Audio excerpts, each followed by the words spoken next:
ମହିଳାଙ୍କ ମୁଣ୍ଡ ବିହୀନ ମୃତଦେହ ନେଇ ଉତ୍ତେଜନା, ପୋଡ଼ାଜଳା, ଭଙ୍ଗାରୁଜା। ଘଟଣାସ୍ଥଳରେ ଜିଲ୍ଲାପାଳ ଓ ଏସ୍ପି। ଲୋକଙ୍କ ଘର ପୋଡ଼ିଲେ, ବ୍ୟାପକ ଭଙ୍ଗାରୁଜା କଲେ।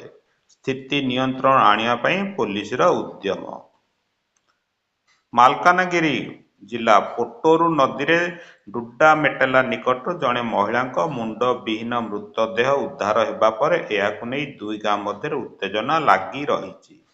ହତ୍ୟା କିଏ କରିଛି ତାହା ଅସ୍ପଷ୍ଟ ଥିବାବେଳେ ଏହି MV-26 ନମ୍ବର ଗ୍ରାମର କୌଣସି ବ୍ୟକ୍ତି ଏହି ହତ୍ୟାକାଣ୍ଡ ଘଟଣାରେ ସମ୍ପୃକ୍ତ ଥିବା ନେଇ ସନ୍ଦେହ କରିବା ସହିତ ନିଖୋଜ ଥିବା ମୁଣ୍ଡକୁ ତୁରନ୍ତ ଉଦ୍ଧାର କରିବା ସହିତ ମୁଖ୍ୟ ଅଭିଯୁକ୍ତମାନଙ୍କୁ ତୁରନ୍ତ ଗିରଫ କରିବାକୁ ରାଖେଲଗୁଡ଼ା ଗ୍ରାମବାସୀଙ୍କ ସମେତ ଆଦିବାସୀ ସଂଘ ପୋଲିସ ପ୍ରଶାସନ ନିକଟରେ ଦାବି କରିଥିଲା।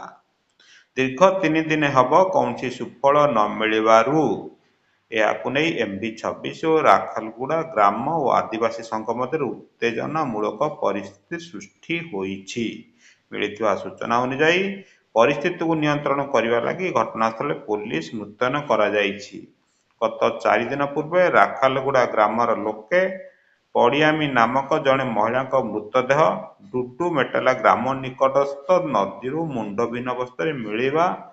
ଦୀର୍ଘ 3 ଦିନ ହେବ ମହିଳାଙ୍କ ମୁଣ୍ଡ ନ ମିଳିବାରୁ ଏହା ନେଇ ଦୁଇ ଗାଁ ମଧ୍ୟରେ ରବିବାର ଅପରାହ୍ନ ପ୍ରାୟ 2ଟା ସମୟରେ ମୁହାଁମୁହିଁ ପରିସ୍ଥିତି ସୃଷ୍ଟି ହୋଇଛି।